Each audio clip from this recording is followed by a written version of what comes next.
활활 타오르는 모닥불, 다들 아시죠?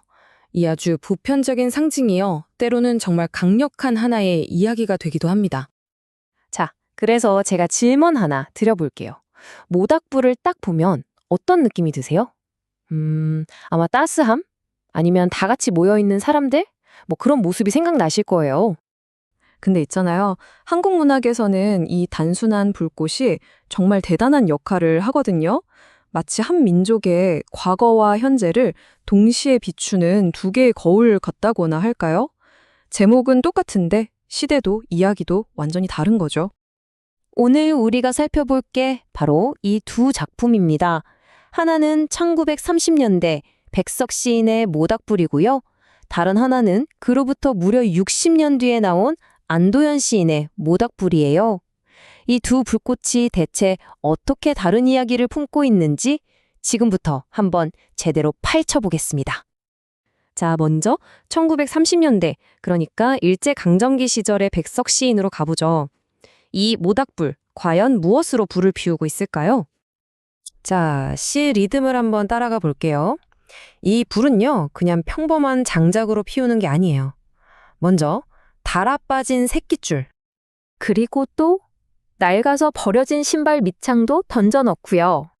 정말 놀랍게도 쓸모없어 보이는 개 이빨 같은 것까지도 다 받아들여요. 그리고 마지막엔 사람의 머리카락까지. 말 그대로 이 세상의 온갖 것들이 다 모여서 이 불의 땔감이 되는 겁니다. 네, 바로 이거예요. 백석의 모닥불은 무슨 귀한 장작으로 타는 게 아니라는 거죠. 세상에서 가장 보잘것없고 이게 땔감이 돼? 싶은 것들 있잖아요. 그런 것들이 전부 모여서 하나의 따스함을 만들어내는 거예요. 이게 바로 완전한 포용, 완전한 통합의 이미지인 거죠. 자, 이렇게 모든 걸 다 껴안는 불인데 그럼 그 주위에는 과연 어떤 사람들이 모여 있었을까요? 그 장면이 정말 놀랍습니다. 이 모닥불 앞에서는요, 모든 경계가 그냥 허물어져 버려요. 한쪽엔 제사를 지내는 집안 어르신이 있는데 그 옆에는 남의 집에 얹혀 사는 아이가 앉아 있고요. 학식 높은 양반 옆에는 떠돌이 장사꾼이 나란히 불을 쬐고 있죠. 신분, 나이, 그런 거 하나도 중요하지 않아요. 이 따스함 앞에서는 모두가 평등해지는 겁니다. 그리고 이게 사람한테만 해당되는 얘기가 아니에요.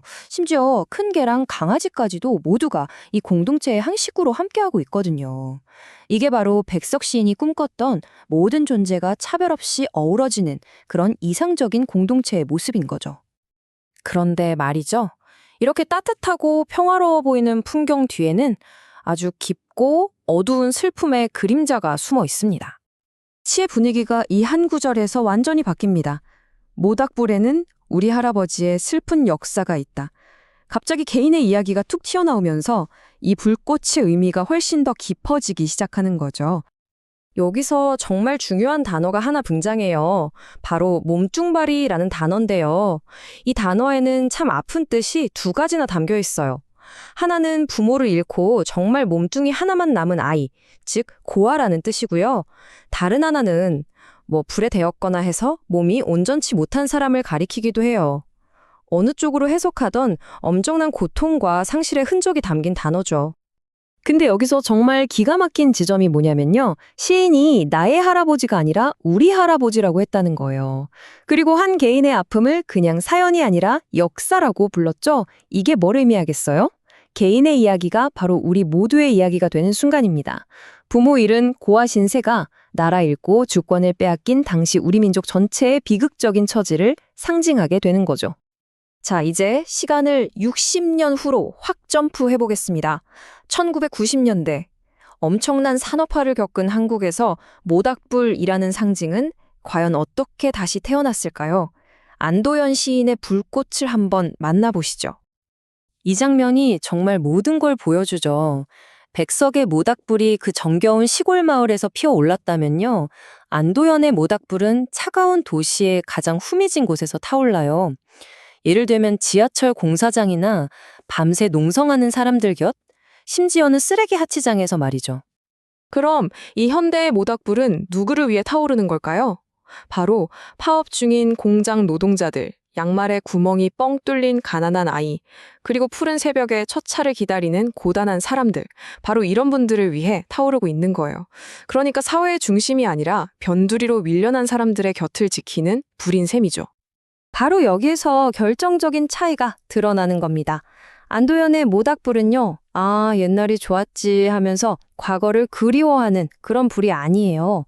오히려 지금 이 차가운 현실에 맞서 싸우면서 더 나은 내일을 만들려는 사람들의 희망을 지펴주는 일종의 저항의 불꽃인 거죠. 자, 그럼 이제 이 두 개의 모닥불을 나란히 놓고 한번 마지막으로 정리해 볼까요? 딱 정리되시죠?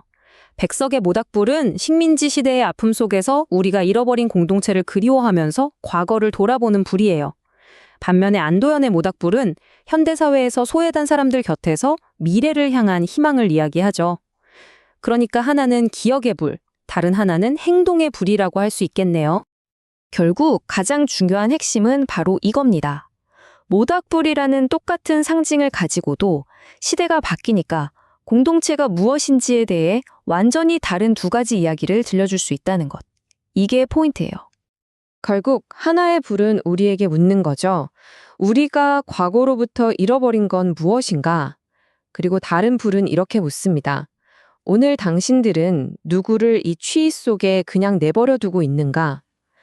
여러분이 속한 공동체의 모닥불은 과연 어떤 이야기를 들려주고 있을까요? 한 번쯤 생각해 볼 만한 질문인 것 같습니다.